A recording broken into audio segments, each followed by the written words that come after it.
developed and strengthened as you apply them and implement them. That when some sudden you step into a leadership position and this thing is easy for you, is because it has been, evolving and developing within yourself, but you just didn't realize it. You did not want to be an employee. You were very firm. I want to start my own company. I want to be an employer. I want to create jobs and I want to create opportunities. And you were very,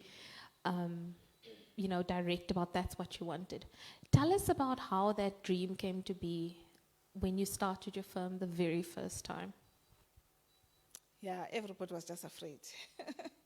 My parents, the community, everybody was trying to convince me not to go ahead with this thing. How are you going to compete with the big 8 at the time? And you can understand, because you are fearful for me, but I realized very early that they're expressing their own fears. It's not that I'm not afraid to go into business on my own, but I don't have this level of fears that would say I shouldn't go into business. And so I was very mindful not to listen to all of these people who were trying to discourage me. But of course, the real thing is completely different. Because when you step out and leave your cushy job, there's a paycheck that comes at the end of the month. You don't have to worry about that. And now you have to actually provide paychecks for other people. And it hits you, as a young person, you're just excited about your vision. It hits you in that month, but it's a figgy month end. How am I going to pay this stuff? But that's what pushes you to forget about being shy, start marketing your business, and making sure that it succeeds. Tell us about Gobodo Inc. when your name first went up on a door. Just the challenges to set that up. What were some of the major pitfalls you had to go through? And then also just talk us through, after you had Gobodo Inc., you wanted to take it further because you wanted to challenge the big accounting firms in South Africa, and you did that. So just tell us a little bit more, just enlighten us about how all of that played out. There's always this passion within me that I want to prove to myself and others that there is nothing I cannot do as a black woman. And so when 1994 happened, you have to seize the moment. I then said to my colleagues who had small practices like myself, let's come together so that we can build something big, so that we can pursue bigger opportunities. And of course, people were fearful because they already had their small things. And I must commend accountants because who would overcome that fear and be courageous enough to give that up for something bigger. And eventually they were convinced that let's pursue that. But of course, you first of all, I was comfortable in Namtata, running my practice in Namtata. When you're knocking on doors, yes, Mtamkas, what can we do for you? How do I now go to big Johannesburg? And so I was very scared for a while until this opportunity came for me to go and on a program overseas. Just walking the streets of New York, I said, I can be successful anywhere. I came back and I said, where's that project? Guys, let's go on. And it was the most challenging thing we've ever done. Gobodo Inc., as much as people love the story of Sisulu and Gobodo, but for me, Gobodo Inc. is the real story that I'm proud of, because we were starting from scratch, doing something that had never done. There had never been a medium-sized black accounting firm before. And we had to start this thing, learn as we go, find that opportunities are close to us. But when you pursue your vision, when you find that courage, and I share in the book all the challenges that I faced, and you must read in the book. We're not going to share them. But, but you know, you persevere through those challenges. They're always rewarded. You know, suddenly doors open. Suddenly there are synchronicities. Suddenly things fall into place. That has been my experience, guys. You know, I'm not talking about other people's experiences, but each time I had the courage to pursue my dream of other expanding my business, suddenly there will be things like Stella Sigao saying she's going to open opportunities for us at Transnet, and now we have this big Transnet job that we can build this whole practice around. And those things will not happen usoyika mntanam. Ayizuzukwenzeka zonto usoyika. And let's not, you know, we like focusing on problems, and I always focus on the vision. I never focused on problems. And that's why those things would happen, because if you're focusing on the problems, all you're going to see are problems. You know, whatever you're focusing on, that's what you're going to see. Now, always focused on my vision. Not that challenges didn't happen, but I never allowed those challenges to sway me or stop me or fear or any of those things. I'm glad that you mentioned problems and challenges, because I think it's easy for people to look at you, see all that you've achieved, and they see the glitz and the glamour, but they don't see the blood, sweat, and tears that went into it. It wasn't always just, you know, great ideas and, you know, successful businesses. You had some failures along the way.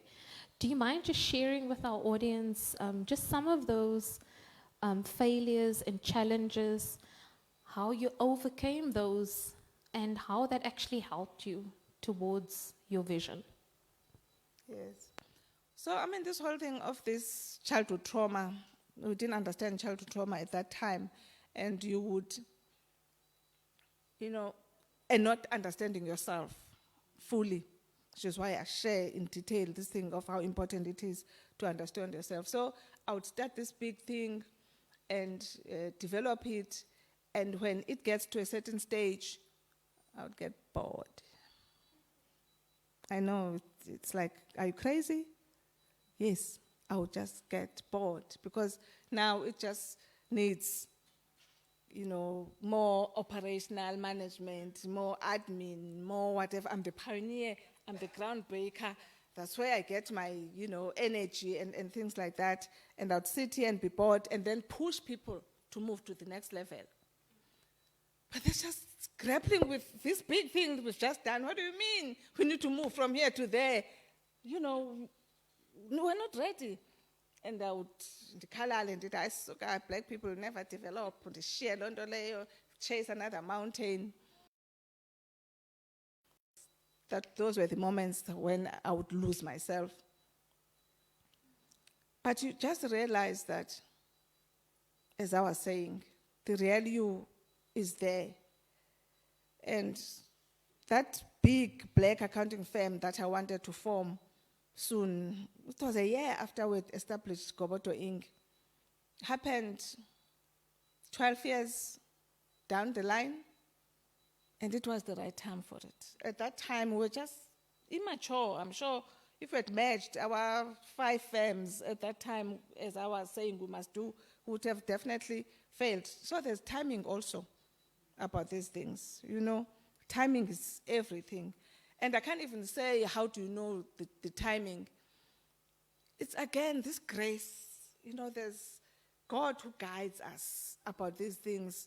And there's just this grace of knowing when it is the right time. Yes. So even when we formed and then Sisulu Gobodo, it was, you know, 2 firms coming together, but before we were 5 firms on the table. And I thank God that didn't succeed, because again, it was so difficult to merge those 2 firms. How much more difficult would it have been to merge 5? Yeah. With Sisulu Gobodo, SNG for short, you talk about you were away at a conference and you had submitted your tender document, because now you were going it alone as a big black accounting firm, and you were up against the big four at this point. And I think you got that phone call to say, are you sure this is what we want to do? Are we going to risk it? Just tell us about that, because I can only imagine how nerve-wracking it must have been for you, because you are putting your entire company at stake, yeah. And you are going up against white companies that are well established, that have been getting the contracts all along. You are a new player. Tell us about that moment. Yeah, so we're doing this big thing because we want to do big things. But, I mean, everybody's fearful. Our staff are fearful. The partners are fearful. We've put together this big firm. We're now 55 partners, 1,200 staff. I mean, it's a huge responsibility. What if it fails? What if the market is not ready for a big black accounting firm? And so when, fortunately, again, at that time, tenders came up, and now the decision is, do we go alone or do we do jointly with an international firm, as we normally used to as a medium-sized firm? And we're grappling with this. And then we're at this conference, and people are just calling in Singapore. Victor and myself, Victor was the CEO and I was the executive chairman. Guys, are you sure? Please, the people are approaching us. What if the market is not ready for us? Let's just do this thing jointly. But I mean, that moment of truth, what if they're right? What if everything we've built in the last 15 years collapses and fails? So I had to leave the conference and go to my room and face this fear. And as I was in my room, God dropped this scripture, Peter walking on water. Nonkululeko, you are out of the boat already. There's no Sisulu Ndlovu, there's no Gobodo. You are walking on water now. What are you going to do? Are you going to believe, or are you going to doubt and sink? I just got my courage. I came out of there and I said, no, guys. We said we wanted to do big things. That's what we're going to do. And of course, that courage will always be rewarded. There was so much fear that you could smell it along the passages. But one day, I get this phone call from the chairman of the audit committee of Transnet. Nonkululeko, the board of Transnet has decided to award Cheri-Ann Gobodo as the sole auditors of Transnet.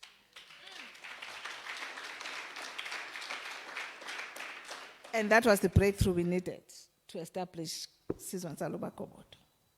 The cherry on top of it. All the years of the hard work that you put into it. I mean, when you made your opening remarks, you spoke about racism and your experiences of racism within your professional environment. Just take us through some of those moments that really impacted you. And, this is, it's 2023. Racism is still very much a part of our daily lives. So many people still confront it on a daily basis. Tell us about that moment and just share some insights in terms of how you dealt with it, how that impacted you, and how you confronted it and grew from that. Because you make it very clear that, you must take people on when they're being racist, when they're being bullies. So just share some of your experiences over the years, because I can only imagine that you must have experienced that quite a lot in apartheid South Africa.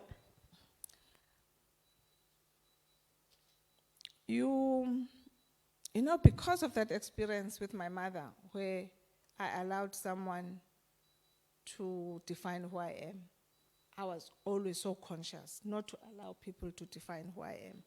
So you can imagine working into KPMG to start my articles, failed CTA because I took a gap year and lectured here at UNITA and had a baby. And you are dismissed because you failed CTA. I mean, in this profession, Usenzo knows you can't fail CTA. So I'm dismissed. At that moment, just consciously, just was saying to myself, your opinions of me do not define who I am. You know, you don't even know me. And soon, you just prove yourself and they see the leader in you and the talent in you, and you are being promoted quickly. But everywhere, I mean, as a black woman, we always start from that place of being dismissed. Then you have to prove yourself, work double hard than any man in the room.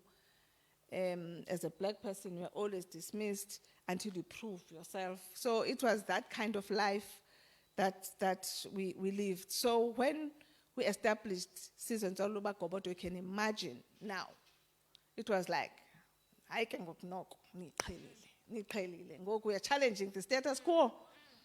So you can imagine the kind of attacks we experience from media, from, some of these big four firms wanting to take us out by offering us mergers. And then our own partners who are going through this challenge of integrating these two firms. It was the hardest thing we've ever done. So some of the partners were like, why are we even doing this, guys? Let's just merge with a big four firm. They have all these systems that we're trying to build. But I was saying, no, we're building a legacy for future generations. They need to know that as black people, we can do these things ourselves. So you just had to face all of these challenges, and we just stood firm that we're going nowhere. This is our country. Why should we live in the fringes of the economy of our own country?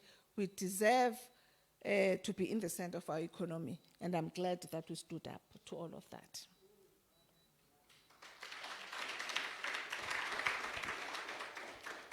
There's a chapter in your book where you talk about your wilderness years. Just share just a little bit, because we don't want to give too much of the book away because you guys really need to read this book. But just talk us through some of the wilderness years that you experienced.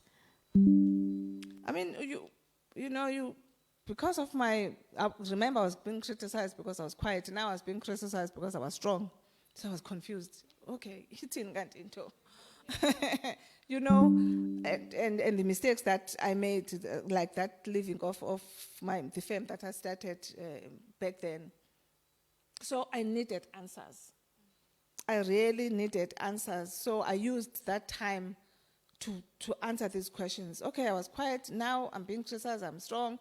Now I've made these mistakes working out of my business, and now, I'm suffering, not even knowing who I am anymore. And it took, a long time of finding this answer, and you think it is the answer, and then it's not the answer, and you have to dig deeper and dig deeper.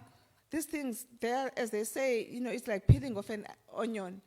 So you peel this onion, but with each layer that you remove, you find yourself. With each layer you remove, you find yourself.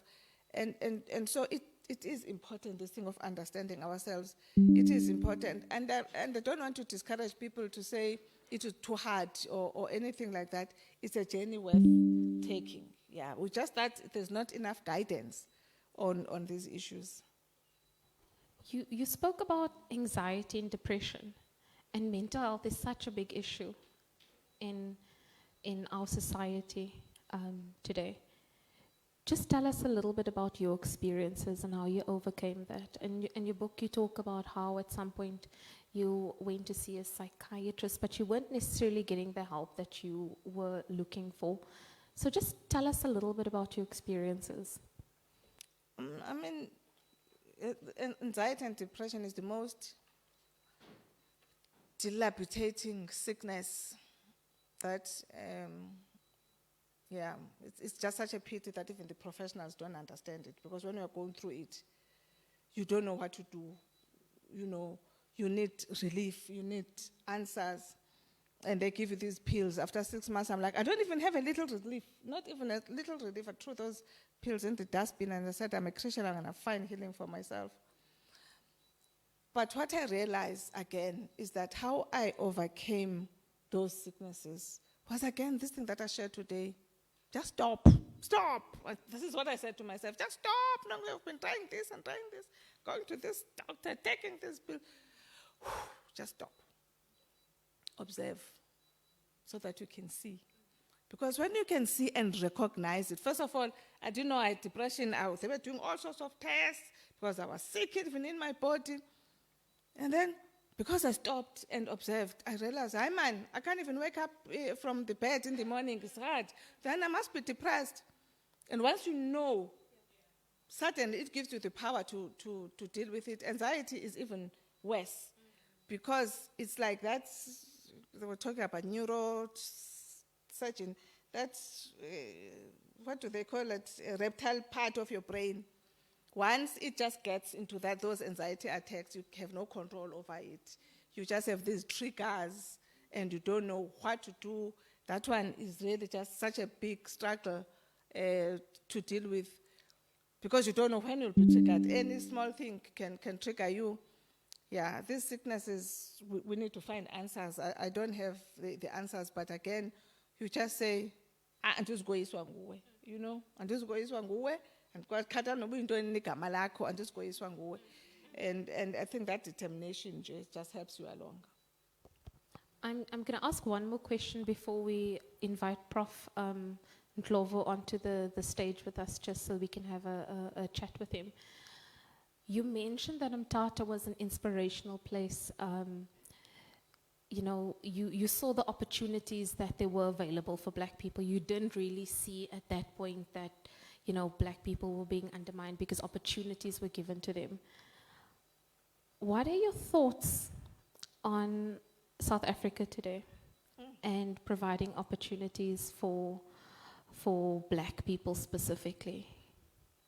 We appreciate the progress we've made. You know, we must acknowledge that.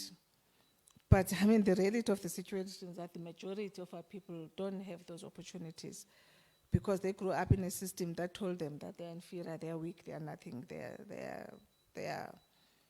this and that. And for me, what kills me is this whole issue of fitting into this box. You know, even when you get this opportunity, you can't bring your whole self. How are you ever going to reach your full potential? And I'm generalizing here because there are people who are able, in spite of those challenges, who are able to you know, bring their full selves.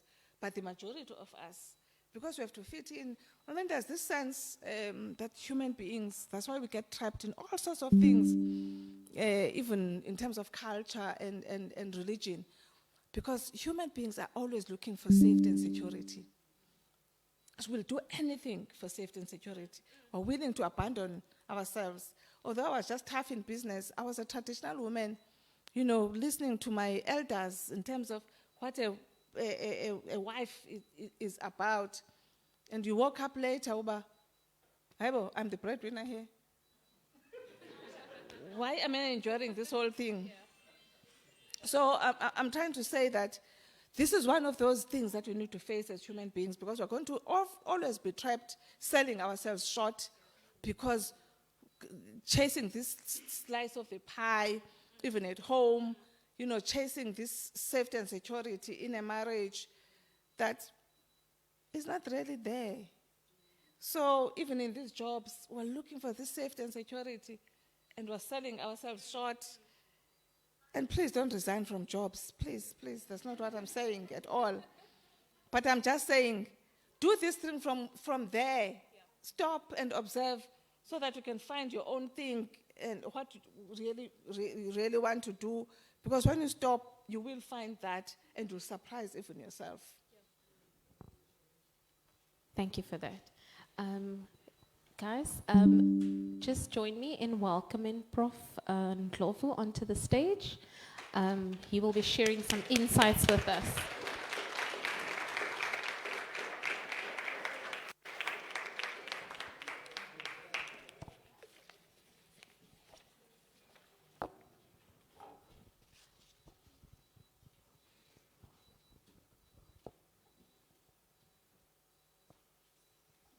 Okay. For those of you who know, Prof. Thabisani Ndlovu is the acting dean of the Faculty of Humanities, Social Sciences and Law. I have his profile here, but I'm not going to read it to you. We're going to give the prof an opportunity just to share a bit of his profile, what his interests are. What his interests are, and then we'll engage with Prof on some of the issues that have come up this evening in our conversation. Prof, thank you for joining us. Thank you very much. It's a pleasure to be here. Would you like me to do what you asked me to do? Just, yes, please. Yeah, just tell us a little bit more about yourself, Prof, what your interests are, and then we'll tackle some of the issues or the themes that have come out of the book. Thank you very much. So I'm a literary scholar. In other words, we deal with stories. I study particularly the intersection of race, class, and ethnicity in Southern Africa. So in other words, how power is expressed through those throughout historical time. So basically that's what I study. So from that angle, I've had to look at masculinities, I've had to look at nation and nationhood, I've had to look at femininities. So all things that have to do with identities, that is what I study. Thank you. Thank you, Prof. We're going to kick off just asking a question. I'll put it to you, and then maybe Ma'am Nonkululeko, if you can also add to it. When you made your opening remarks, you spoke about culture and tradition, and that really impacts on, we were talking specifically about black women, the development of black women. And I'm really curious to hear your insights about, these systems and the role they play. And it might be a little bit controversial, but I think it's the opportune time for us to just be quite critical about some of these systems and, how it might potentially be holding back, the development of women in society. I think you can't shy away from controversy. Let me put it this way, because you're asking about the position of women. So remember that we must always think beyond where we are. So everything has got a history, right? And history is alive. We often think history is something that happened in the past. It's not true. You think slavery happened in the past, it has no bearing today. It has.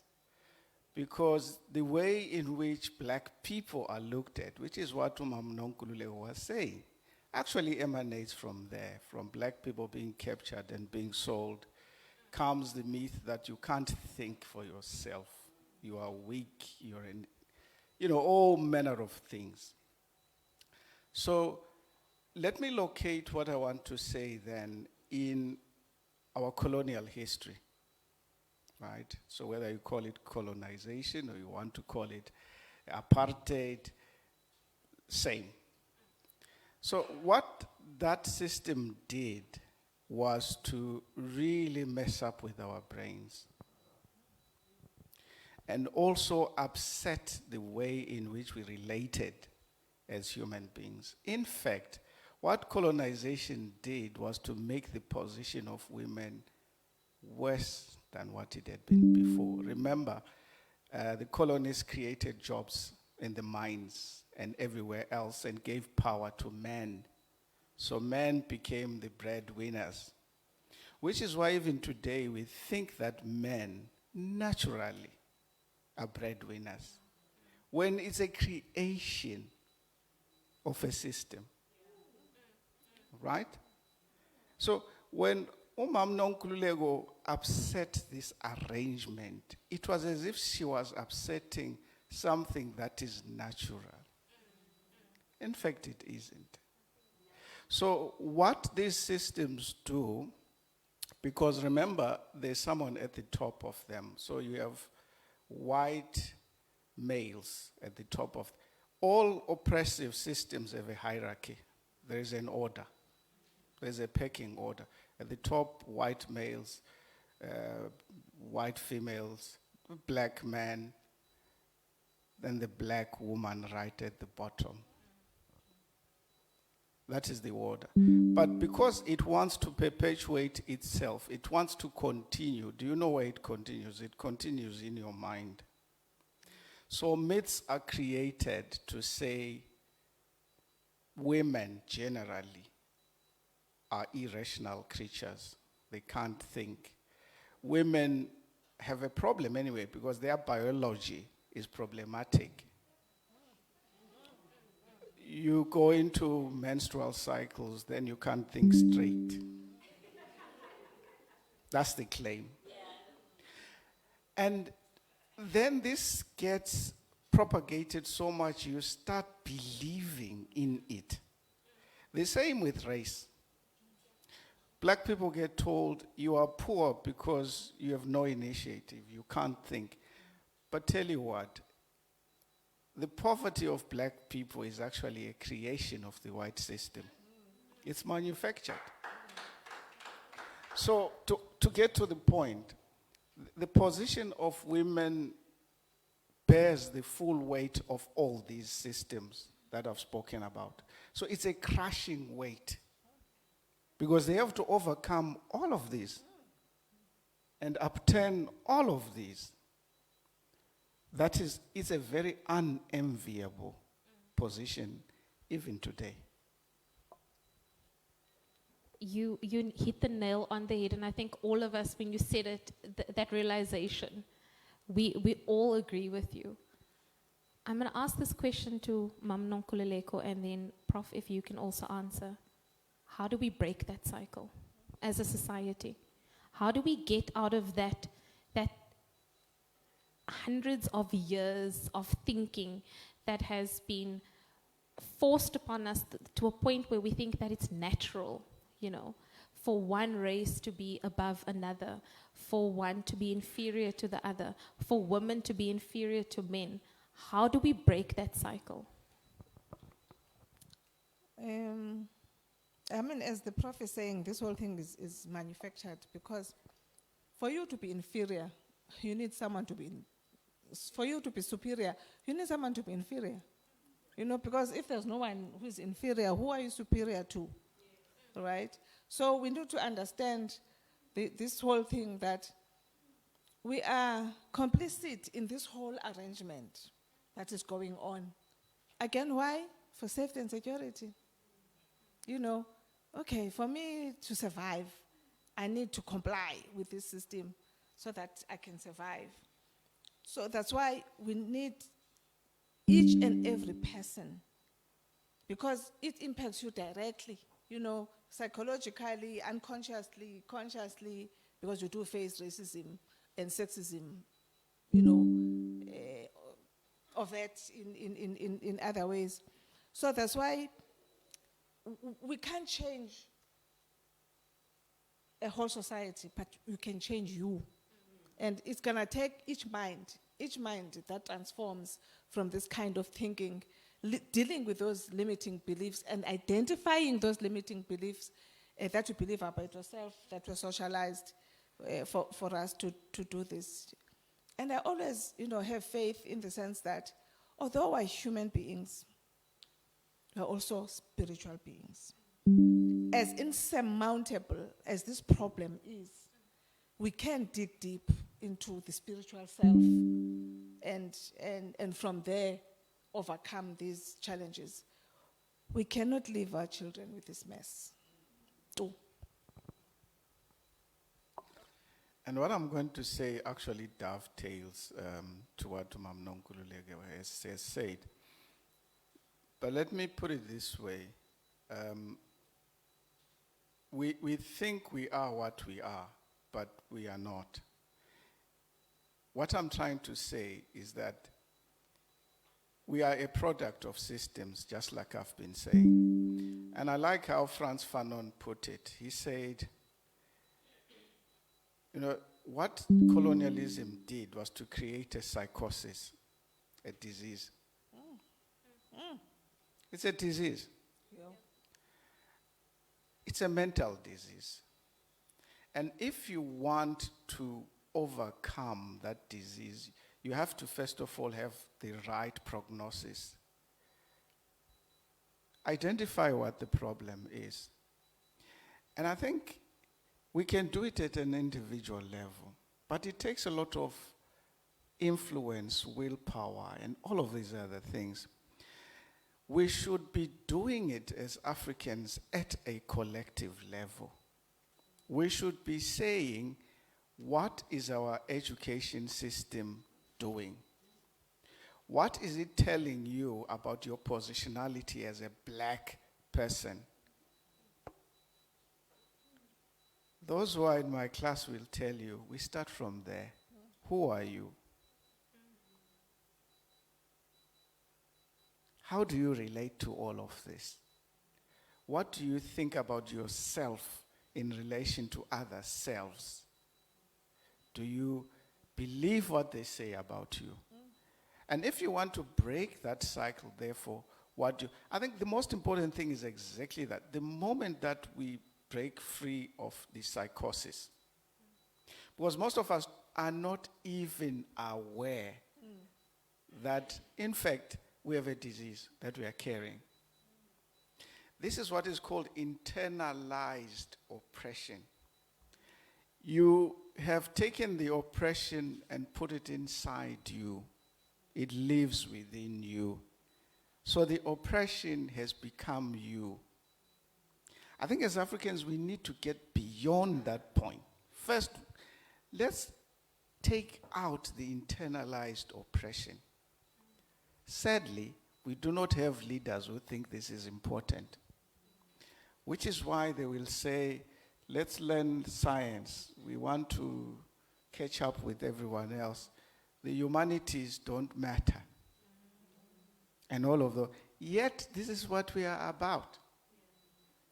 So, in short, let's have this multi-pronged approach. Some people call it decolonization. And I don't think many people understand what decolonization really means. I think it's only part of ending internal colonization. So the road is long at an individual level, at perhaps a family level. I hope those of us who know about this tell this to their children. My children know. They will never feel inferior to white people. Because I tell them what is at stake, who you are, how you relate to those people, and all of these kinds of things. Sadly, our governments really are not helping us. Let me not get political. Let me stop there.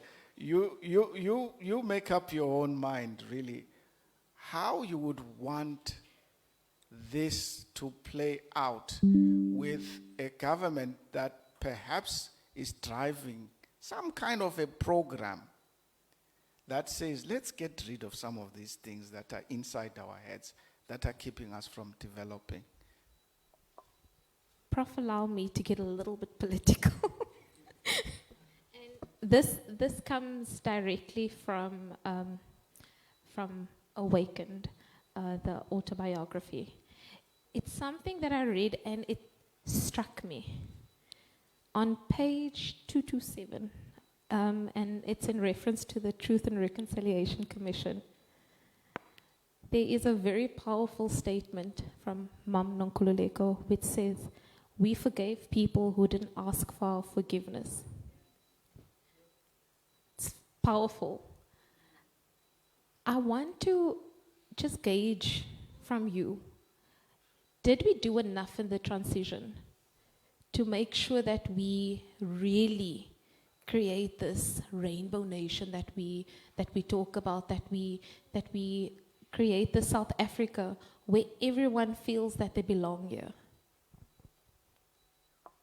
I think the answer is almost obvious. No. I don't think that vehicle would have achieved that either. So it was the wrong. I think this is what Mam Nonkululeko has been saying. Where are you designing? Are you designing from within the system or outside the system? So this was really within the system. It was meant as a short-term measure, in my opinion, just to calm the temperatures. And let's not forget, let's not belittle what was achieved at that time. The country was literally on fire. People were dying. It was a dire situation. But in terms of what the issues were, which was, emancipating black people in every sense of the word, including economically, that wasn't even the vehicle for it. It's the wrong platform altogether. I think it was meant to address very burning issues of how are we going to immediately coexist. But coexistence does not start talking to how we are going to survive in the future. It doesn't address the power dynamics at play. So the power base remained the same. Not a long-term plan. Mam Nonkululeko, any thoughts you want to share? Yeah, that statement. Forgiveness is a critical part of this healing journey. And it's something that we can't ignore. We have to forgive that past. I mean, life happened and it happened. And for me, just rehashing this pain and rehashing, because we live with it every day, So, but when you've truly forgiven, you then have to move past the event, so that we can get to the critical thing of freeing our minds and freeing our children's minds, those little darlings over there. We need to free their minds because they grow up in this system, socialized to believe they are inferior and they, deserve crumbs in life. So for me, when I say the individual, because the individual represents the society. Because when it starts with you, you're going to help the next one. And I just see this movement of people who are freeing themselves from these beliefs. And I promise you, as I've been saying, the real person is right there, covered under these clouds of these limiting beliefs and these myths. I believe we'll find our own creativity. And we don't want to be white people. We love being Africans. And we want to have our own creations as Africans and build our own things. They may not be the same as what the West has built, but they will be our own things that will work for us, where we'll excel in whatever we are doing. So we can't ignore forgiveness. I'm going to ask one more question, and then I would like to open it up for questions, because I do think that there's some people who have some questions, and I hope you have it lined up. The president appointed some members to the Black Economic Empowerment Council, and that was to look at how can we improve black involvement in the economy, which I think is very important. It's being deliberate. We have Africans being the majority in this country, yet we only, and I've got the statistics here. I'll read them out to you if you give me 1 second. On the JSE, board control by black people is at 39%, 21% male, 18% female. We have 0% of entities listed on the JSE are black-owned, 100% black-owned. Transport and tourism are the highest in terms of black participation, with 78% and 52%. And then agriculture and finance are the lowest at 17%. So there's a lot of work that needs to be done. What do you think are just some of the key factors that we should be looking at as a country to get us to that point where we actually have black people, and particularly young black people, involved in our economy? Are we doing enough, I suppose is another question, to encourage entrepreneurship in this country? I don't think we are. I don't think we have started, actually. There is talk about it. That's a different issue, though. So it all starts with education. What are you educating people for? And there must be a strong link between that which you are educating them for and the education that you are giving. So you can't say you want entrepreneurs and you are not creating the conditions for it. You are not investing in those conditions. And remember, people say sometimes we are too critical of our governments. We even get accused of Afro-pessimism. You see everything bad about Africa and Africans and so on. That's not the point. To correct someone, to suggest improvement, is not to be pessimistic. In this instance, we are saying, let's stop, like Nonkululeko was saying. Stop. Look, what are you doing? Have we ever had a commission in this country that says, now we are serious about marrying our ideas of entrepreneurship with education? We have stopped, we want to think. I don't think we have something like that, where they say, now here is the report after stopping. Now, this is how we're going to restructure education, right? And we are restructuring because already we have put these conditions in place. We have built A, B, C, D. We have done all of these kinds of things. So it's one of those really that makes me sad. And I think I should stop there before I say some very political things. No, thank you for that. Some insights from you? No, I mean, I just want to say that, again, it's only minds that are free that can bring something new. We cannot transform the current system. We need something new. And who's going to find that something new? It's us, the people who are suffering through this.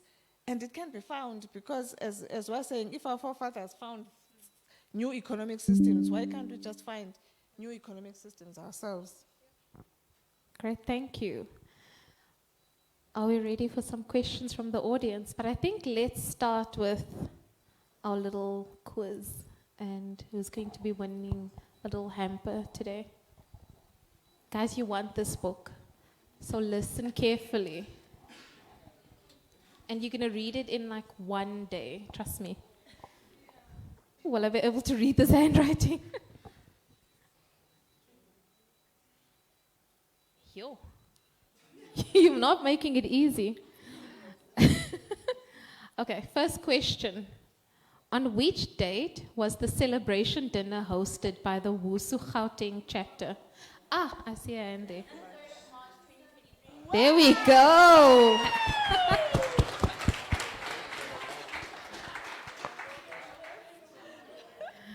We have our first winner. Wow. I'm going to look to this side of the room now for this answer, and hopefully you guys were listening at the beginning. At what age did Mom Nonkululeko fall pregnant with her first child? Yo! No, we're going to get the youngsters there. In the middle there, yes, you. 17, there we go. I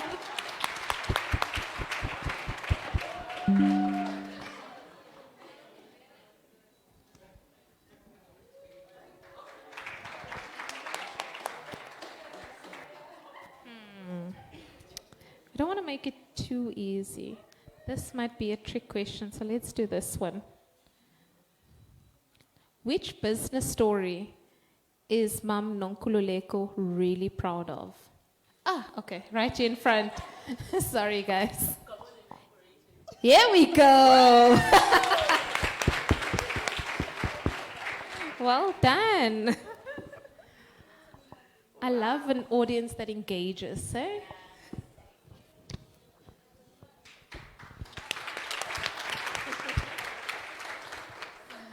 Okay, guys, now we are going to open it to the floor. Some questions. Okay, we've got a hand. Do we have a mic? Okay, so let's identify a couple of hands. So we've got one there. Okay, we've got one here, 2, 3. Let's get one more for 5.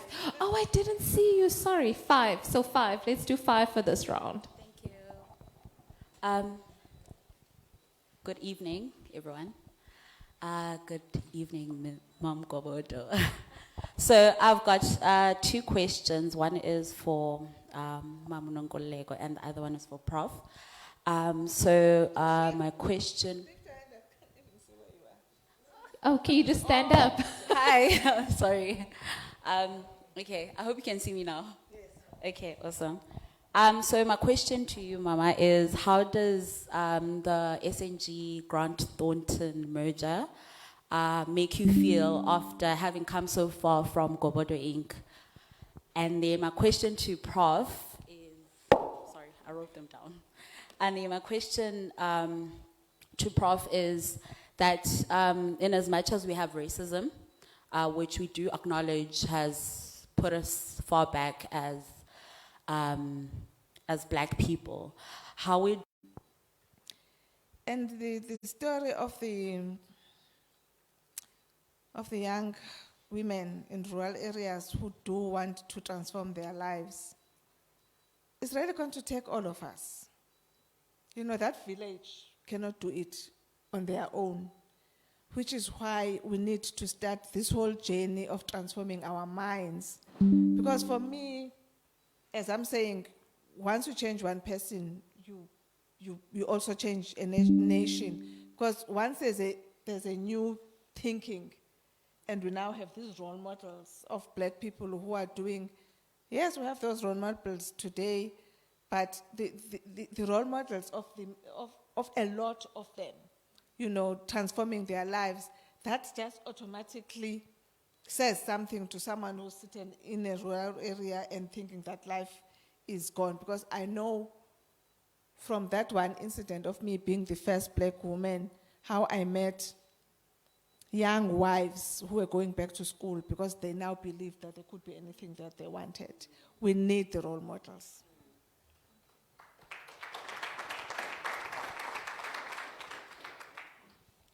Now to the question that I got. It's a very loaded question. What politicians call a good question. Now, that's a good question. Anyway, you are asking, I think, how we overcome anti-Black superiority. In other words, the kind of sentiment and behavior even that says Blackness is inferiority. You have it thrust at you, and you also start somehow to perhaps believe in it and act on it. And you are linking it with something very important, which is self-segregation amongst ourselves, using whiteness as a yardstick. For example, if you do very well, his staff now, I shouldn't say he is my student or was my student, but what I want to tell you is this, and this is coming out of his study. For example, the language that we use determines what we think and how we act, right? So it starts with language. Language, if you want to think about violence, whether it's symbolic violence or actual violence, it actually starts with the language that you use. If you want to also heal yourself, it starts with the language that you use. Remember, everyone who's doing very well, what we call aumlung lo.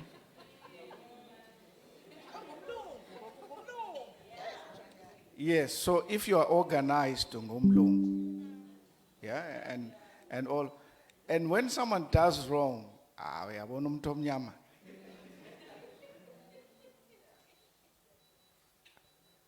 So it's not really just about what you say. What you say becomes. It's more or less like in the Bible, right? Whatever was spoken came into being. What you speak comes into being. And you live that very same thing. So we need, I don't know what we call them, but perhaps social practitioners who can start changing this narrative about ourselves so that it ameliorates, in other words, it improves from what it is. It's the same with the oppression of women. There are many things we say about women that put them in their position. Right? I don't want to go into examples, but I think you get what I'm saying. Yeah. So it starts also with you and all of us here. What are we thinking? What are we saying? Thanks, Prof. Okay, so can we get 2 more questions? Where are our hands? I think that was one hand. Yeah. You? And why would I feel like I'm missing someone? Okay.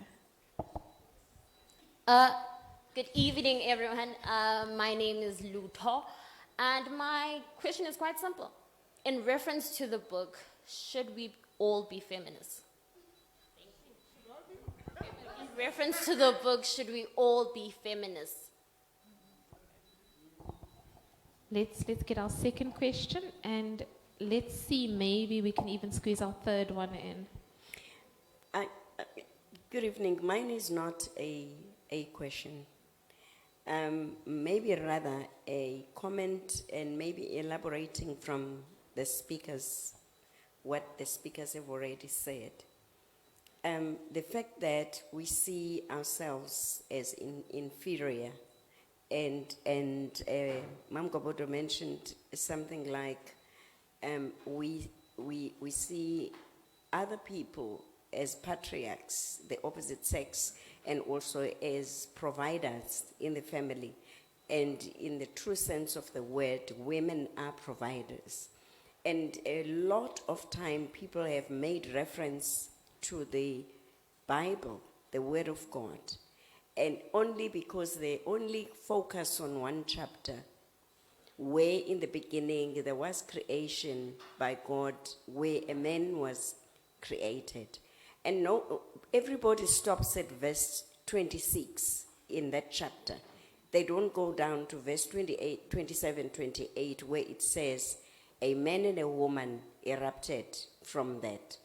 And also, if you page the Bible, if you don't focus on one chapter, you go to Proverbs and you see Proverbs 31 tells you, I'm going to put it in my vernacular to say, they say, they talk about a virtuous woman in that chapter, and they say, "Unkangiela insimi ayifumani." It's closer A. It says a woman has got the drive in her that makes her to go and be a go-getter. That's God can never be blamed on the way that we treat each other in this world. But again, between us, this group that is labeled as inferior, we don't see each other, we don't push each other up the ladder. We don't hold the ladder for those, because we can't all go up. Someone has got to hold the ladder for the one that has already emerged, and to go celebrate that, especially women, celebrate that woman, applaud that woman, make a noise about that woman, because the people that make that dream not come through, because whoever is at the top will look down as to who have I left. Elevate, I always look at every mall that I go to at an elevator. If you go into an elevator, you have to press the floor where you're going to. But again, there are times where the elevator pushes you to a higher floor, And you've got to say, oh, I wasn't coming here. My room is not here. It's got to down. How do you get the elevator to go down to fetch the others that you have left at the bottom? You have to press the button because that you are the one that is accessible to that kind of information inside the elevator. Simple thing, customer care. If we cannot call ourselves that you lo sisi uzenza umlungu uthi kuchila ukutya. If you can just say, I apologize, can I just change your dish? I will come up with another one. And stop making me umlungu. Andinguye umlungu, but I am complaining for a price that I'm going to be paying. This is not the service that I'm looking for. Thank you. Thank you for that. I think some really good analogies there for all of us to take to heart. Okay, I don't know where to begin, but I've got a comment and a bit of a question. My question to Mama is, there's one thing that I've noticed about her. She is fearless. Fearless. And I think she brought it up that it's about how she grew up, but I really think it's something way deeper than that because I'm one person who struggles with fear, but before I was never that person who struggles with fear. I was one person who just went for whatever they want to pursue. So I want to ask her why is she so fearless? Besides her upbringing, besides her belief in God, I really think that there's something else. Because she's really fearless. And then there's the part about awakening. I really think that I really was supposed to be here today because I've been on my journey to becoming a child accountant for a very long time. So I was at a point of giving up. I really was. And I was like, no, I've got to change direction. This is not for me. This is not it. Maybe I can't be doing this for so long. But what I came out with from today's meeting or event is that I need to stop and observe. And honestly, that has been what I needed to hear because that my situation is not different. As I'm saying that I know myself as a person who was confident, went after what they wanted, but then somehow the clouds formed. And so now I need to stop and observe and remember the true self from within, that the person is still there. So that was my key takeaway, and I'm really just grateful and appreciative that, because sometimes as people we think that success is a one-way street, that you're never going to lose yourself, everything's just going to work out for you. But I've learned that even the greats, as Author Nonkululeko Gobodo, they once fell, they once were depressed, because I also struggle with anxiety and depression. They once struggled with leaving their kids behind. I have a daughter. I'm a young mom. So leaving their kids behind in a different city and going to Ewusu, because I'm an academic assistant here at the Department of Accounting. It's a similar story. I kind of left my dream to lecture and yeah, to just sort of change perspectives. So really, I've found some strength. Thank you.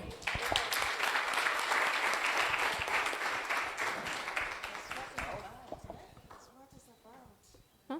Do you have one more question? We answered the feminist one and then Yeah, we'll do feminist and fearlessness. fearlessness. Oh, there's another question there. We'll take them after this. Okay, so should we all be feminists? So my tentative answer is yes. And I say tentative because generally That's the direction. But remember, I mean, assuming we mean by feminism, the emancipation of women in every aspect of life. So emancipation in its true sense, where you are free to realize your full potential as a human being, irrespective of your sex and gender, right? But remember, there are many brands of feminism. There are radical feminists. I don't know if you want to embrace that. Because they say, the problem is men, therefore we don't want to have anything to do with them. Or do you want a brand of African feminism, like womanism, that says, you know what, it's really about coexistence, but at the center of which should be respect for women as full human beings, right? So you can't be treated as less. At the same time, you are not asking to be, I nearly said something, but to be the boss, as it were, in the situation. Generally, if you're talking about the idea of women's emancipation, yes, all of us should be feminists, but be mindful of which brand of feminism you are talking about. The fearlessness. Fearlessness. thing. But I mean, the truth of the matter is that I may seem fearless, but I've had those moments of losing myself and losing that fearlessness, but find it again with even more vigor, I think. And I think it's my mission in life. This thing of awakened, of waking up black people and women. When I started, people were just so scared because they were like, how can you even begin to go there? And how audacious of you to think that you can actually do this as a person. But it's just that belief in yourself and in God and not this Christian faith thing that is meaningless and unconscious. I'm not talking about that. But I really believe that this is a mission for me personally. And if I can achieve a small shift that you can build on, if you call that fearlessness, then maybe I am fearless. But what I'm trying to say is that courageous being is right there. We can all find it. It's just that what normally happens is that something happens, right? You fail. And you create a whole belief system around this one failure. That's what we do. And this is what we need to stop. That doesn't define you, that one failure. You can overcome it and go and do even greater things, because every challenge, there's a gem there that you need to find for yourself. Thank you. Okay, so we're going to do 2 last questions, just 2. If we can just keep it short because we are running out of time. So we've got one hand here and then we've got one hand up there. Does this one, please, we can't do it. Okay, we'll squeeze you in. Okay, we'll do 3. Thank you. Thank you so much. Good evening, everyone. Good evening, Ma Prof and our presenter, interviewer. You're doing amazing, by the way. Ma, I have 2 questions. The first one is right from the book. It's saying, awakened to your authentic power. Then my first question is, now that you had moments of being awakened to your authentic power, then how do you now, do you find yourself getting to spaces where you feel that authentic power is actually getting very much oppressed when you actually discovered it from wherever you discovered it, and then you come to a space you're like, I really thought my authentic power was going to be effective in this space, but it's actually not. So how do you deal with those things where you feel like, do you move from that space, or you actually wait for a moment, or I know you have to go against the odds, but there are times where like the odds are against the odds, like themselves. So how do you actually navigate that, if you've ever come across that? And then my second question, Ma, is one thing I've observed about this generation is that it's a very competitive generation, right? So even though you want, like we say we are authentic, but then we don't allow other people to shine in their own authentic power. It's like, once you discover yours, now you're now not sure if it's even authentic, if you are able to say you don't want another person to shine, right? So my question is, I see that when you formed your own authentic Gobodo Inc., and then it went on, and then you thought about collaboration. I think, firstly, I want to say, how did you actually overcome that thing of saying, this is my thing, and now I'm giving it away, or all of those things? Just opening up to collaborating with other people, knowing that your authentic power is never taken away from you. Thank you, man. Thank you. Good questions. So we'll take that one question and then at the back there, and then we're done. Greetings, everyone. Hello. I wanted to ask, with the high unemployment rate that we're currently experiencing, with the high unemployment rate that we're currently experiencing, people have done a lot of despicable things in order to gain or to get jobs. Others are hired, but they're experiencing bullying in their workplace. So I wanted to ask, what would be your advice to them on how to manage this in their workplace, while at the same time they keep being true to themselves, and also did not take away the bread from their children?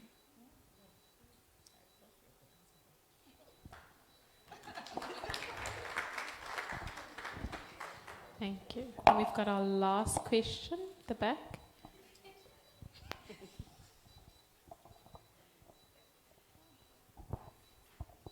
Good evening, everyone.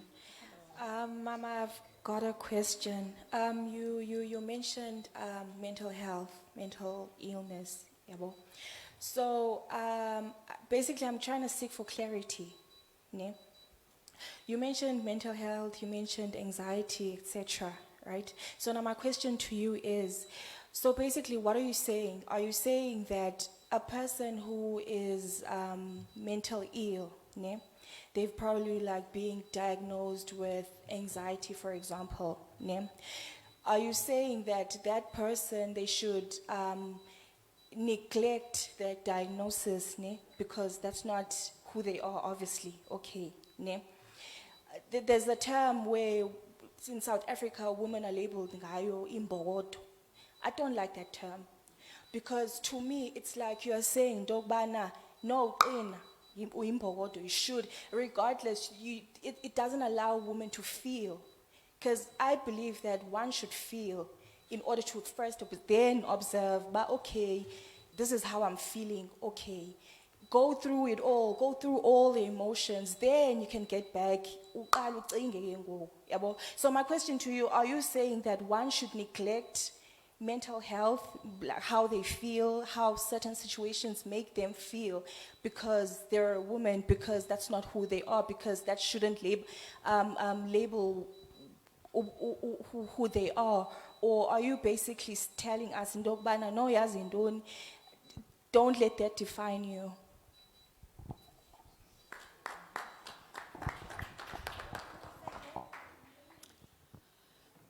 Let's start with the authentic self. You know, unfortunately, we don't understand this egoic part of ourselves. We have this egoic mind. And unfortunately, even the church is very superficial about this understanding. But flesh is a sinful nature. I mean, there are things that are beyond that.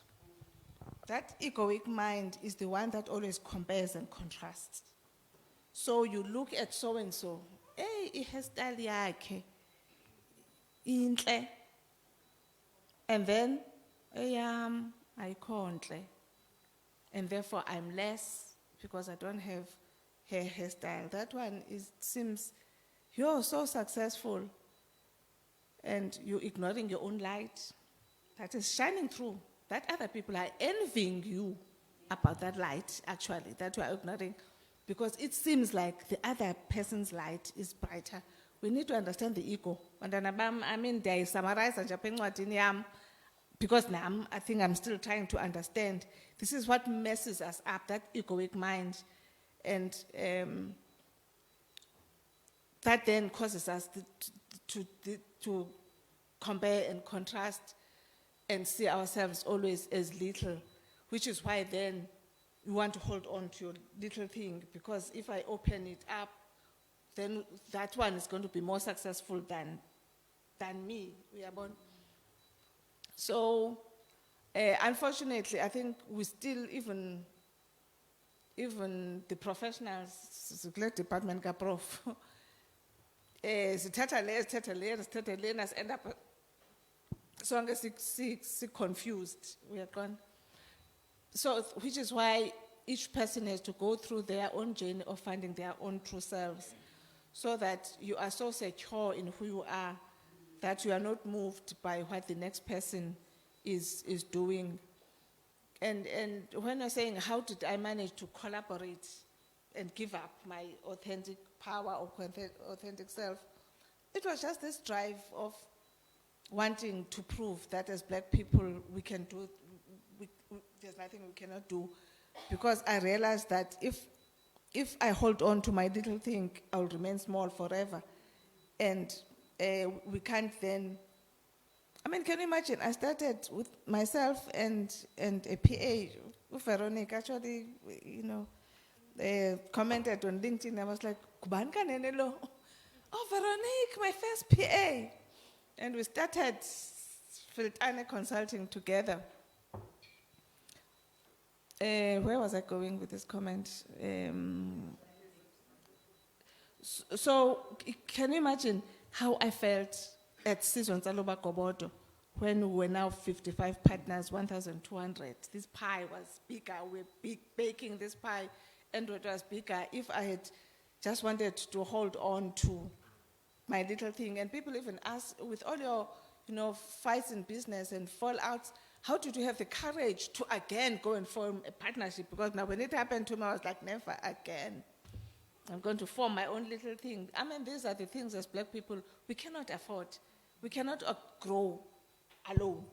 We need each other for us to grow. And Mental health. I'll go to the mental health, Nico Prof. But again, it's the thing of abandoning ourselves, being for this safety and security. We are going, because when you show this authentic power, hey, hita, and hey, better nyani, very hard, and then you're like, yo, it's not sabandona bam, and you end up shrinking. I mean, I was mentoring a young lady who's a mentee of mine, who was just, fighting emsebenzini, and hey, because again, you are being ignored, underpaid, because you are black women and you are working hard and you are not recognized, and people are not working hard at getting these bonuses when you are not getting bonuses, and when you are voicing it out, then you are this woman, you are outside the stereotype. And you know what I said to her? I said, stop the emails, stop the meetings, stop the WhatsApp, because you want to create an environment of peace where you work, right? And that does not mean abandon yourself, because I've been able to fight the battle where I was undermined, where I would purpose to be at peace with my colleagues, but address this thing from my authentic self. When you do it from your authentic self, it works. But when you do it from that fearful self of, I'm afraid of my job, they can see, my father used to say,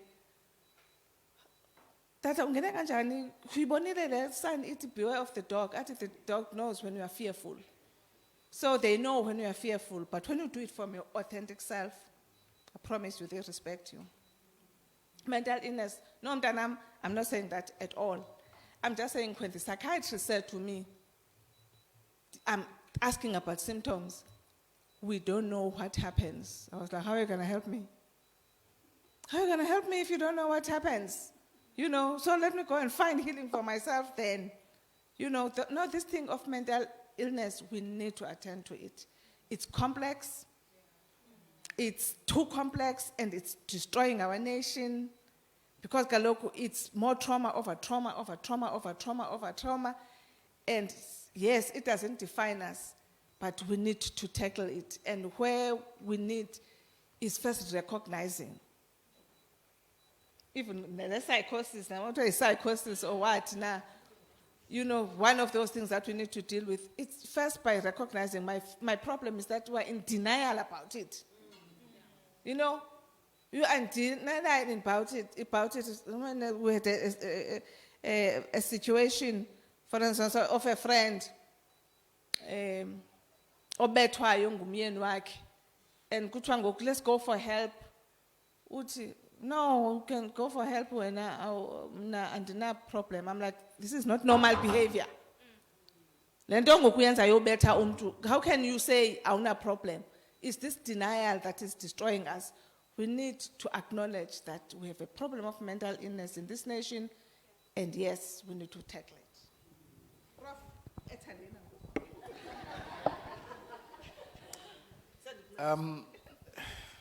you know, this is a very sad thing, and it's sad because it happens a lot. I know what you're talking about. But remember, every workplace is governed by the rules of the land. Let's start there.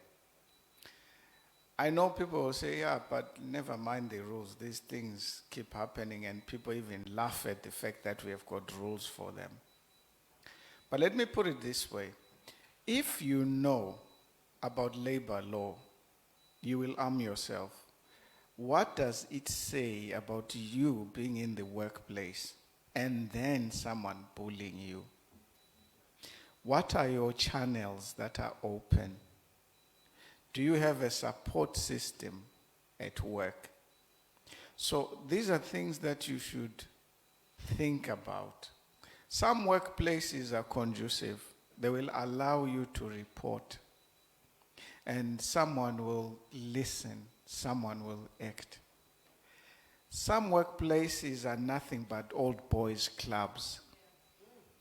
So they will gang up against you, right? But never mind